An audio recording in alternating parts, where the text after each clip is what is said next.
Imagine, a podcast series by Imagine Theatre. Hello again, I'm Martin Ballard and this is episode 23 with Imagine Theatre's Justin live show out on tour and plans already underway for the Christmas 2022 Panto season.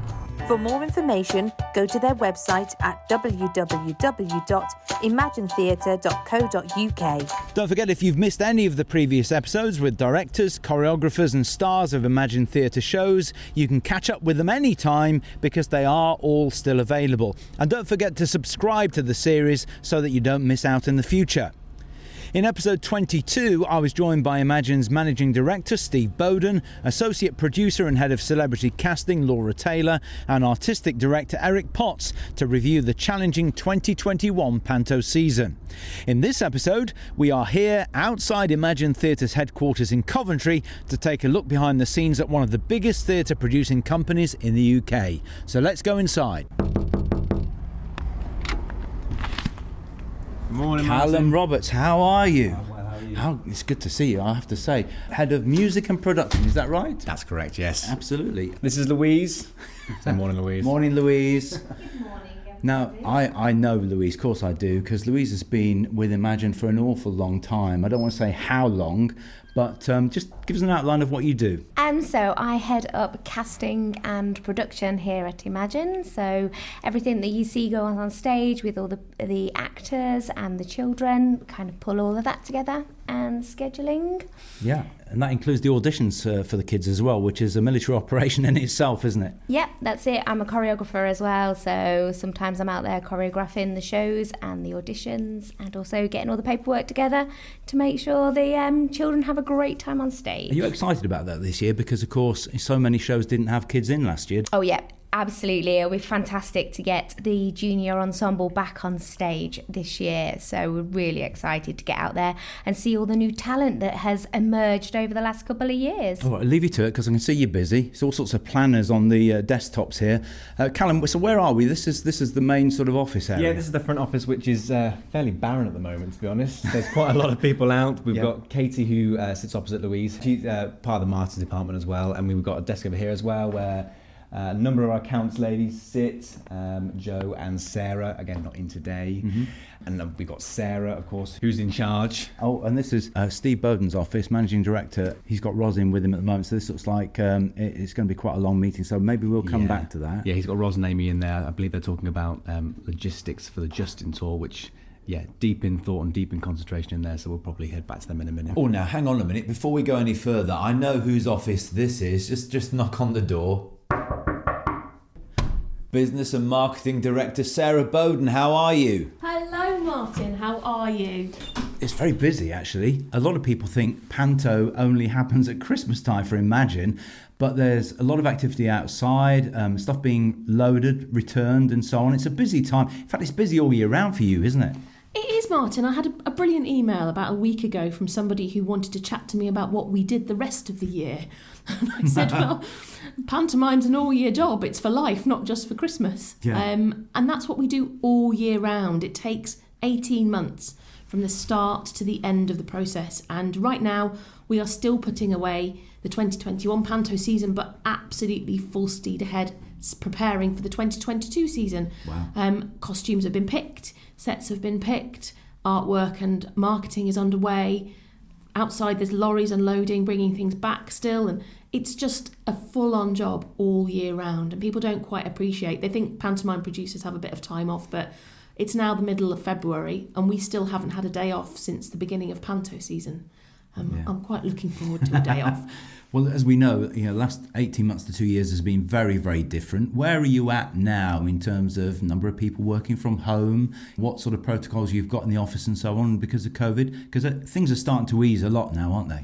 I mean, yes, it is easing. It's a big relief to have got the 2021 Panto season out the way because obviously it was postponed. So we've been working on it for over 2 years. So that was a huge relief to get that out of the way. We've just opened our tour of Justin Live. Again, that was postponed from 2020 to 2021 to 2022. We've rescheduled the entire tour twice. So the fact that that's finally up and running is a really big relief. There's a real mix of working from home and working in the office, but definitely more of a focus of coming back into the office for those of us based in Coventry. There are other people based at home. COVID protocols, we're still mask wearing when we're moving around the building, just to remind ourselves about being careful and being cautious. We've still got all the signs around the building, but there is definitely a feeling of it starting to ease. 2 years on, and we are slowly returning to whatever normal is in a business like this. I bet Justin was like a caged animal after being postponed twice, and the third time running, he's out there. What's it been like? Do you know, it was lovely. I've been out to a couple of the shows and watched the children's reaction, because the biggest thing for us is we create children's and family theatre, and to have not been able to get children into a building and to not give that first experience of theatre to children has been really strange. But watching the audience's reaction to the production, watching the cast's reaction to the production, it's wonderful to see the children suddenly be allowed to be free and to dance and to enjoy themselves and to shout and to have a really great theatre experience. And I think that's what we've all missed, but particularly some of those children who are now sort of 4 and 5 have missed out on the first 2 years of theatre experience. And so that was the biggest thing that hit me when I watched the tour, was we've brought theatre back into the lives of everybody, but we've introduced children into the world of theatre who've missed so much in the last 2 years. Absolutely. So today, it's a Monday. What's the general plan for the day? Do you have a morning meeting? Does everybody get together? How does the day shape up? Yeah, so we have a 9:30 morning meeting every morning where we get everybody together on Teams, particularly because we have people that work from home, we have people who are home based. We have Laura, who's based down in Hertfordshire, Eric, who's based up in Lancashire. So that's the way to pull the team together every morning. We just talk about the day, talk about the hot topics, talk about anything we need to sort. For me today, I've got a debrief with one of the pantomime venues to look at what happened in 2021 so that we can start the planning with a vengeance for 2022 in terms of the technical provision on that production. I've got some accounts to do, I've got some marketing to do, and epic to-do list as long as your arm, which never seems to go down and always seems to be busy. But yeah, that's my day. One thing we haven't spoken about, actually we have got some exciting news, or you have got some exciting news, which we'll talk about in the next episode. But about 9 months ago, you forged a brand new partnership. It's called MI, I think. Tell us a bit more about that. Yeah, well, some people call it My Workshop, some people call it MI Workshop. We're not quite sure which one. It varies depending on the day. Yeah, it's a brand new partnership between Imagine Theatre and a fabulous gentleman called Matthew Jakes, who used to run Matthew Jakes' workshop. MI is a carpentry and theatrical workshop. We build theatre sets, exhibition sets, all sorts of anything to do with carpentry. That's what MI can do. And yeah, it's a really exciting venture. We've been 9 months down the line. We've already built 4 full theatre sets, and lots of other projects there as well. Yeah, it's exciting. We're looking forward to the future and what's going to come and arrive on the doorstep of that project. We'd always known that we needed a workshop of some kind that would allow us to build things and to maintain sets and anything that needed painting or repairing. So yeah, it's a big old beast that this seems to be building. Yeah, so a lot of people think that you produce a panto and children's shows, theatre in general, but obviously you've got the hires as well with sets, costumes, props and so on. Now you have the ability to build, and the ones that you were talking about, the sets that were built last year, were actually built for external customers. They weren't for Imagine shows, were they? That's right, yeah. We're able to build for ourselves and for other people, which is great because also, sadly, the pandemic did take down quite a few of the big scenic workshops, which means that there is a shortage of scenic workshops in the country. The pandemic's hit a lot of people very hard. So we just hope that we'll be able to fill the gap of some of those that have closed. Yes, just busy.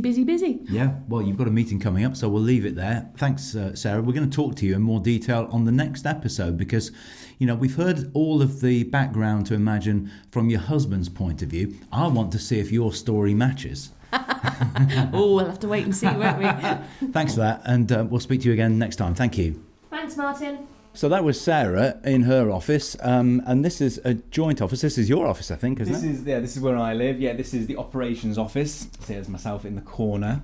And Amy also sits in here as well, who we've just noticed in Steve's office there, as well as Roz, who is head of props and stage management. So she deals with all of the properties for the shows and also does a lot of the recruitment for all of our stage management as well.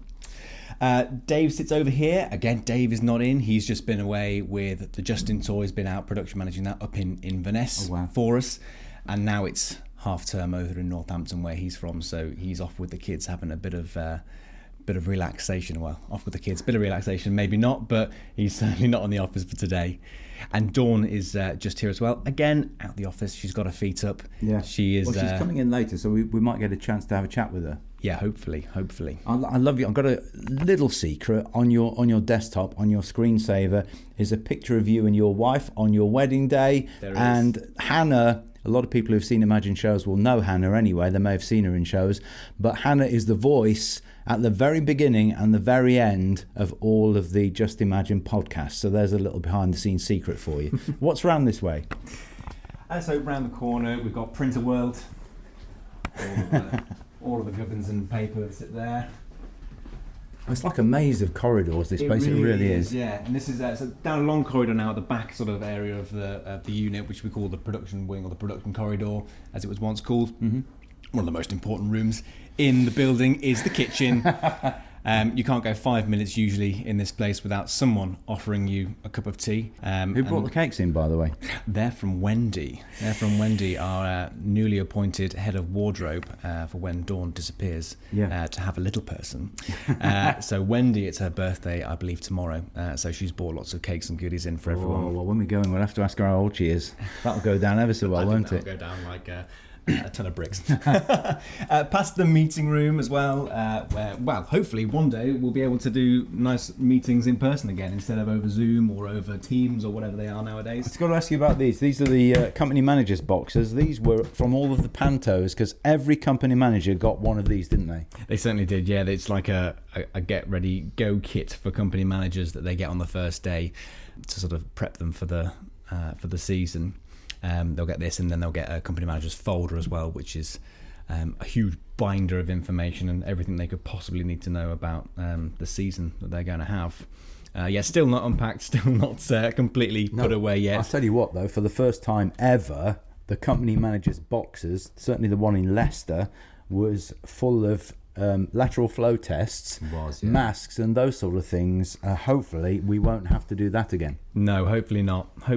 Yeah, we had to send an extra box to every venue with lateral flows and hand washes and all the PPE and all that sort of stuff to make sure our rehearsal rooms were safe. Okay, I can see wardrobe looming on the horizon. Yes, around the corner and into wardrobe. Hello. Hi, guys. Wendy and Aaron. Wendy, how are you? I'm okay. And I've got to ask you about this because I'm told it's your birthday. Tomorrow is my birthday eve. Can we ask you how old? If I can remember. It's 58. Dawn is about to go off on maternity leave. You're coming in to cover her, but you've actually worked for Imagine for a while, haven't you, on various shows? About 14 years, most of them in Porthcawl, doing panto. And you love it, obviously. Oh, I do, and I love working for Imagine. So what are you doing today then? Because, again, a lot of people think panto just happens at Christmas. No, I'm trying to get my head around the next season's costumes, where they're going, what sets need extra things putting in or stuff that can be moved to a different one. And as soon as Dawn, the Oracle, comes back into this morning, I shall be interrogating her some more. Well, I can see you're enjoying it so far already. How are you, Aaron? I'm very good, thank you. How's yourself? I'm good. We've met before. Tell us what you're up to. At the moment, it's fairly steady. So it's just about us sorting out what is going out, where it's going. Also catching up with a little bit of barcoding, which we've been doing over the past few months, which has been great.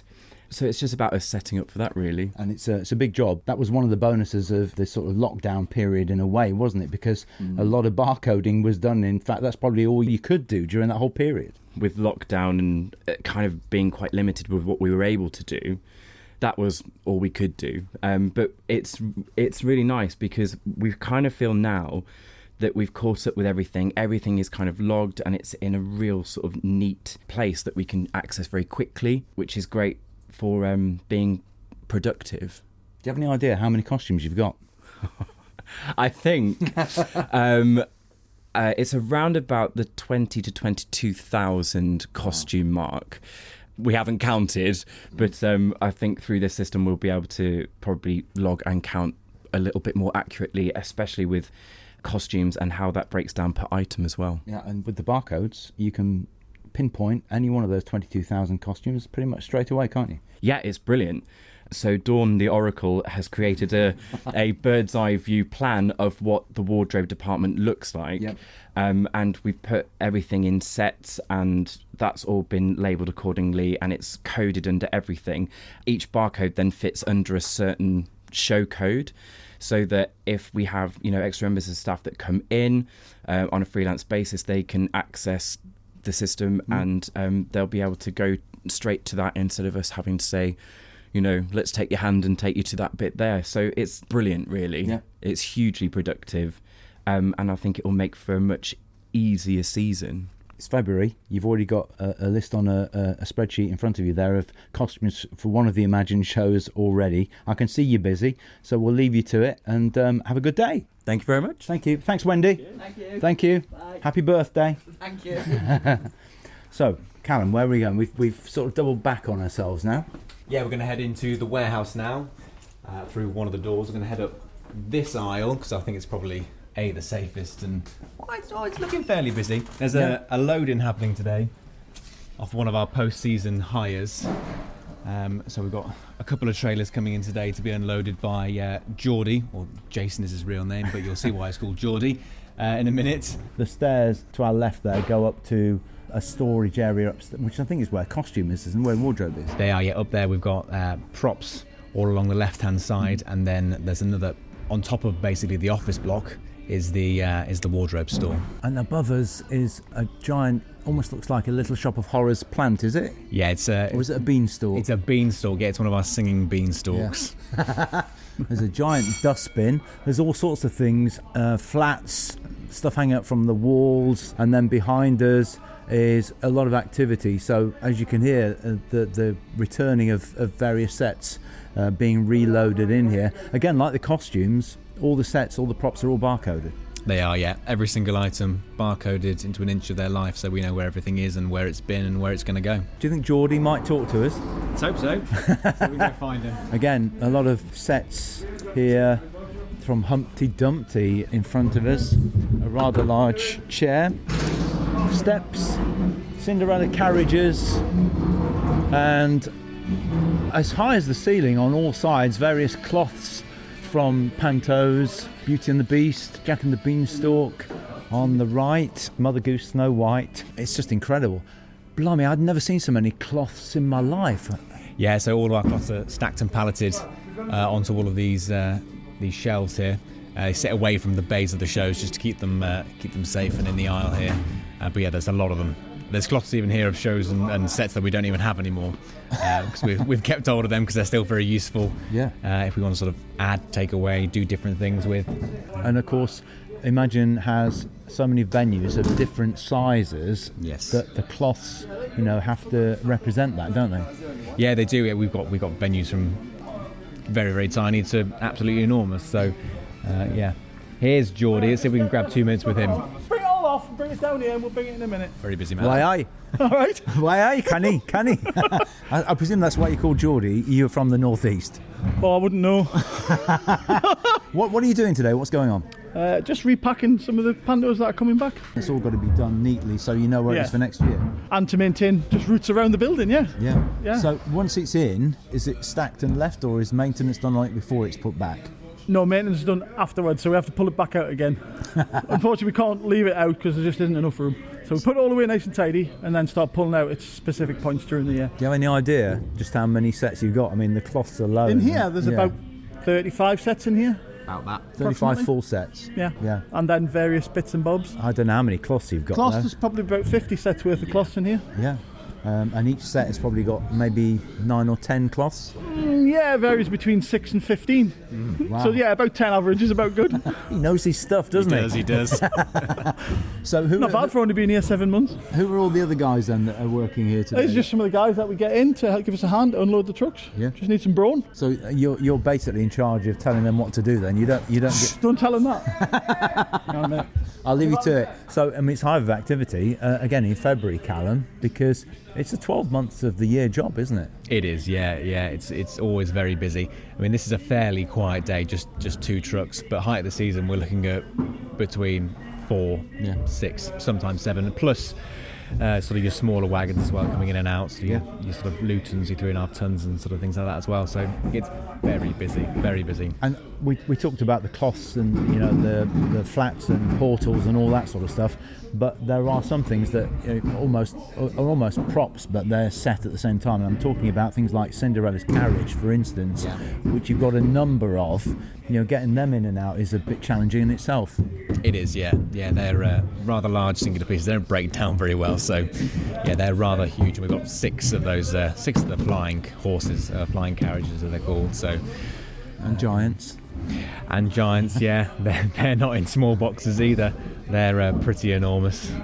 So a bit of set's just come in for Norman's Cakes, which is £10.66 for 12. That's not a bad price, is it? It's not, is it? No. All right, well, listen, we'll leave the guys here to crack on with what they're doing because it looks like a logistical challenge, and we'll make our way back the other way, shall we? Let's do that. Right, so we're going to go up some stairs. I mentioned at the very beginning that upstairs was where props and wardrobe are based. I said to Sarah jokingly earlier on that almost within a week of moving here, Imagine had almost outgrown it. Yeah. I mean, it is really absolutely crammed with stuff, isn't it? That's why cataloguing everything with barcodes is really important. Yeah, it absolutely is. Ros is especially well organised. Being a stage manager herself, she's hot on the paperwork. So up here is very, very organised. I mean, we've got trays here in front of us with everything from gongs to glass slippers. Of course, you couldn't have a Cinderella without a glass slipper. And everything is perfectly labelled so you can lay your hands on what you need at the right time. Looks like some work has been done up here as well in terms of maintenance to props, painting them and so on. Yeah, up here there's a workroom behind us. Through this little little box where we've got some heat in there so that the props makers don't die of cold in the middle of December. And paint sink as well, so all of our sort of maintenance and paint kit lives up here as well. So when we get artists in and things like that, they can do their work.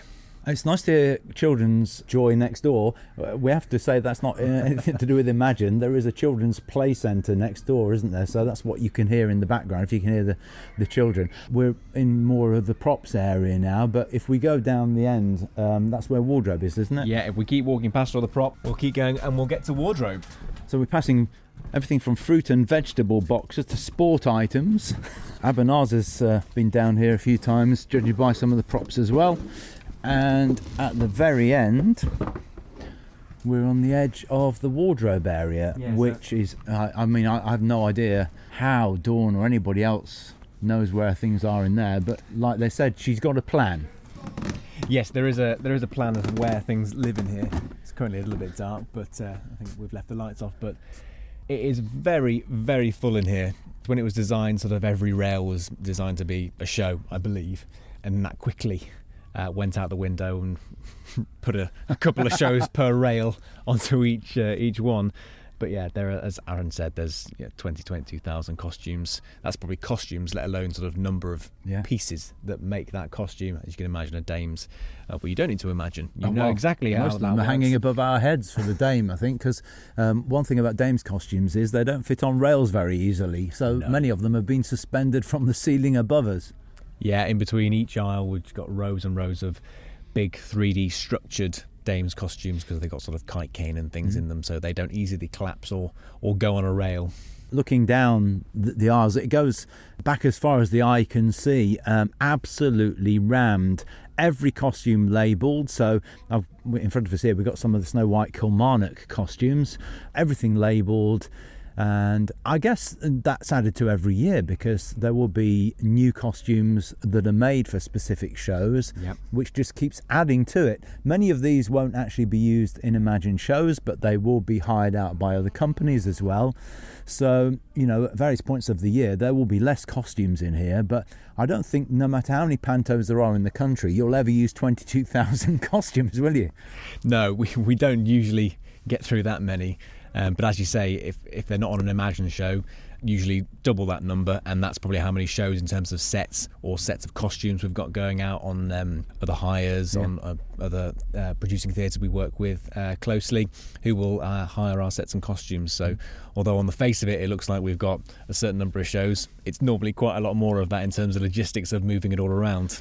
And while we're here, before we go back to try and speak to Steve, just tell us a bit about your background with Imagine, because you've worked for the company for quite a while now, but even before you started working for them full time, you were in Imagine theatre shows. I was, yes. So I trained originally on stage, went to a stage school down in London, and I had my first job with Imagine in 2010 at the Belgrade, home for Christmas, which was lovely.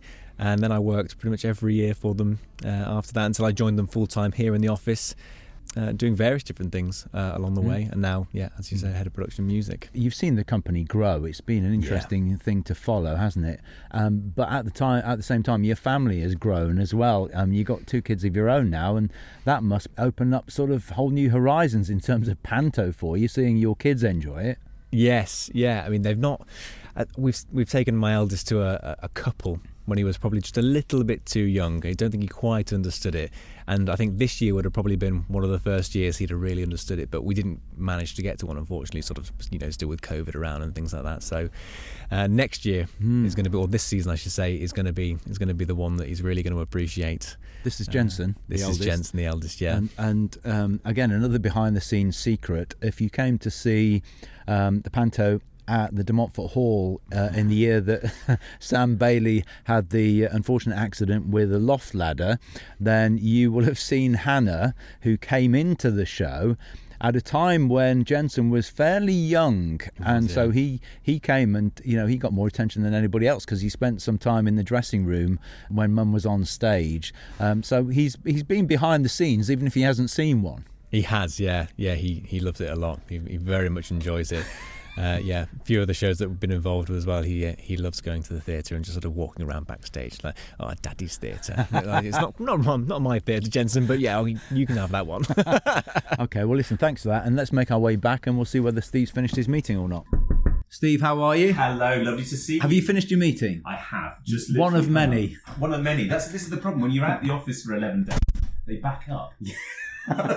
So, how are you, first of all, after what was one of the most challenging seasons ever? Do you know what? I won't lie, it was hard work and it took us a few weeks to readjust. Delighted that we got the shows on, reflecting on what happened and pushing forward now with plans for this year. And we've just, I've just been away for 11 days putting the Justin tour on, which was great. But it's just really interesting to see how theatres are adapting and reacting to this kind of emerging situation that's still going on. And all the theatres and the audiences are, like they were at Christmas, just delighted that we're back on the road. But it's really interesting. There's still a shortage of technical staff and stage management in the area. Theatres are still struggling to get people recruited again. Everybody's working tirelessly to bring teams back together again. And the atmosphere is fantastic when the shows run. But it's really interesting to try and, rebuild teams of people and get them back into the touring mode. And Imagine Theatre has kept going. I know you've had to make changes, but the season overall for the pantos that you had last year went well, I think, didn't it? It did. It went very well. We were gutted to have to close some of those shows in Scotland and Wales early, and a couple more finished early because of the pandemic.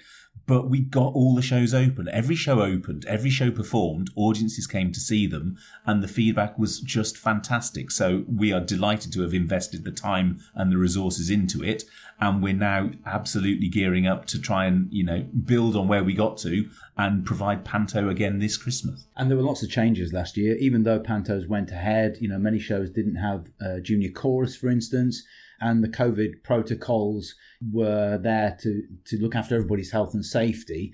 Do we think this Christmas will be back to normal completely? I don't think it'll be back to normal completely. I hope that the marketing and the press around the pandemic will have subsided. Audience confidence will hopefully be a lot stronger.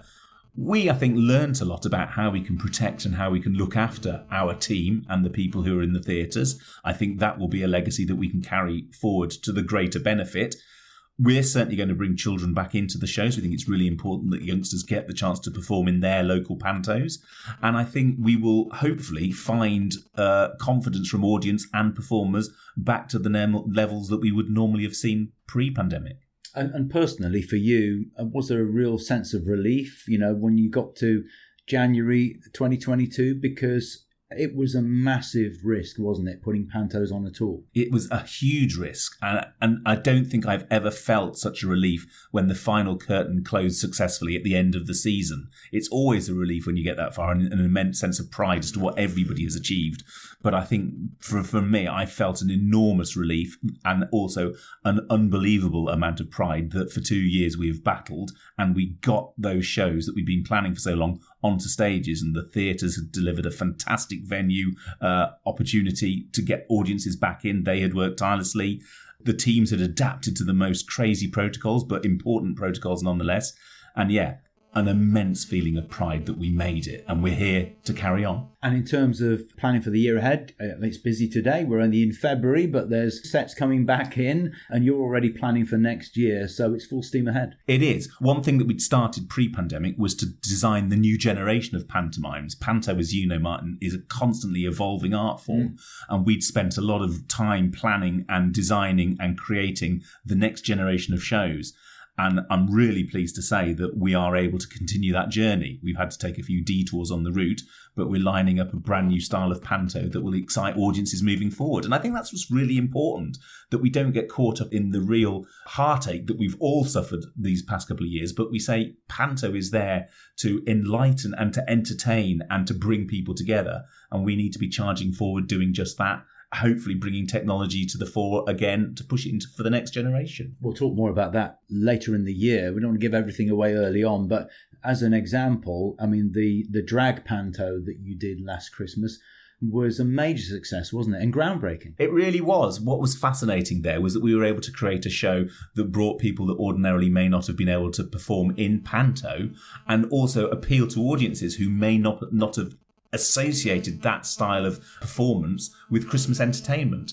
And I think panto, as it evolves, needs to not be afraid to challenge itself and to reach out to minorities as well as majorities and make it as inclusive as it can be. So we're absolutely going to continue to develop that thread, and also just to make them more inclusive. That's why panto has been successful for so long, because it has been inclusive, but society is changing, and so panto has to adapt to carry on being inclusive, doesn't it? It certainly does, and what we're enjoying and what we're going to do a bit of this spring is explore all of the tales that we tell and make sure that they're still representative and current, and not be afraid to tackle issues in those stories, not to shy away from the easy option, which some people say you should do, is just avoid those titles, but actually revisit those titles and say, what is it that we need to do to make these titles current, to make them work for the audience that come and see them? Now, you have a debrief meeting in a matter of seconds for one of your venues last year, so we'll leave you to it. Steve, thank you so much. Great, Martin. Love to see you.